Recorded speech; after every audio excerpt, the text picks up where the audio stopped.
तो यहाँ पे 3 केस है आपका, axial, equatorial and at any point. तो केवल हम यहाँ पे एट एनी पॉइंट करने वाले हैं, बाकी इससे निकल जाएंगे।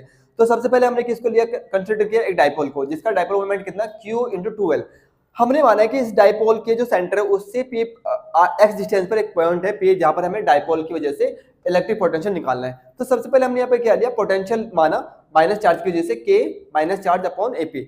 तो माइनस चार्ज कहाँ रखा, A पर, तो A से P का डिस्टेंस। सिमिलर आपका यहाँ पे लिया K Q अपॉन BP, मतलब B से P का डिस्टेंस। ओके, तो यहाँ पे माइनस हमने इसलिए लिखा बिकॉज आपका जो पोटेंशियल है वो स्केलर होता है, दैट्स वाई जो माइनस है वो माइनस में लिखोगे, जो प्लस है वो प्लस में। ओके, यहाँ तक समझ में आया। हमारे यहाँ पे मोस्ट इंपोर्टेंट काम रहेगा ए और बी पे निकालना। ओके, ए पी निकालना, बी पी निकालना। तो आप देखिए ओपी हमें नोन है, बाकी ए पी और बी पी हमें अननोन है। तो हमने क्या लिया बेटा, ए से पी का हमने डिस्टेंस माना। ओके, ये हमारा डिस्टेंस है।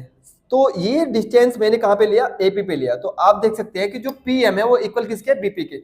तो बीपी इक्वल पीएम। ओके, तो अगर मैं 20 से एक परपेंडिकुलर ड्रॉ करूं तो 90 एंगल, 90 के सामने वाला क्या होता है, perpendicular, sorry hypotenuse, it is a hypotenuse. अगर ये हाइपोटेनस है, ये परपेंडिकुलर, तो क्या हुआ, बेस हुआ। तो हम इसको लिख सकते हैं 2L cos थीटा। तो हमारा बेस इक्वल क्या होगा, hypotenuse into cos theta, and हमारा हाइपोटेनस कितना, L into 2L cos theta. Okay, तो यहाँ पे देखिए, तो हमारा जो आपका A से M का जो डिस्टेंस है कितना है, 2L cos थीटा। आप गौर से देख सकते हैं कि AP ग्रेटर है और सबसे ज्यादा है, तो OP उससे छोटा है एंड BP सबसे छोटा है। ओके, एग्जांपल के तौर पे आप लीजिए कि 1 2 1 2 सॉरी ये 3 2 1। अगर मैं 3 का मल्टीप्लाई 1 में करता हूं एंड जो आपका मिड वाला है उसको स्क्वायर करता हूं, तो ऑलमोस्ट जो डिजिट है ये सेम होती है, मतलब सिमिलर रहती है। तो हम मान सकते हैं कि अगर मैं सबसे छोटे वाले को सबसे बड़े वाले के साथ मल्टीप्लाई करूं तो बीच वाले के स्क्वायर के ऑलमोस्ट इक्वल रहेगा। तो एपी बीपी इक्वल ओपी के स्क्वायर के, एंड ओपी किसके इक्वल है, एक्स के। इस चीज को ध्यान रखिएगा आप। तो हमने यहाँ पे क्या निकाला, पोटेंशियल निकाला, तो हमने उसको प्लस किया। तो प्लस करके हमने फॉर्मूला यहाँ पे पुट अप किया। तो माइनस के क्यू अपॉन एपी एंड इसी तरह से के क्यू अपॉन बीपी। हमने के क्यू को कॉमन लिया, देन यहाँ पर क्या किया आपका एलसीएम। तो एलसीएम करने पे BP AP, AP minus BP. तो एपी माइनस बीपी, देखो अगर एपी में से बीपी माइनस करूं और बीपी किसके बोले, इक्वल है पीएम के।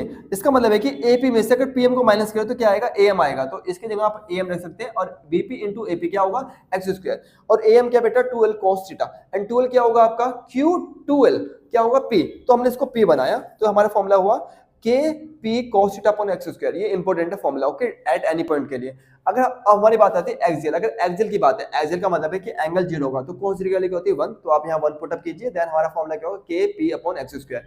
इसी तरह से अगर हम बात करते हैं इक्वेटोरियल, तो इक्वेटोरियल के लिए एंगल क्या होता है, 90। तो हमारे पास क्या होगा, cos 90 का तो 0, तो हम यहाँ 0 पुट कर सकते हैं। ओके, अगर आपका डायरेक्ट भी क्वेश्चन आता है, लाइक कि 2 नंबर में क्वेश्चन आया आपका कि इक्वेटोरियल में पोटेंशियल निकाले, तो आप थोड़ा डिफाइन कीजिए, डिफाइन करने के बाद सीधा फॉर्मूला लिखिए, फॉर्मूला लिखने के बाद कंडीशन डालिए, देन आपका वो भी ठीक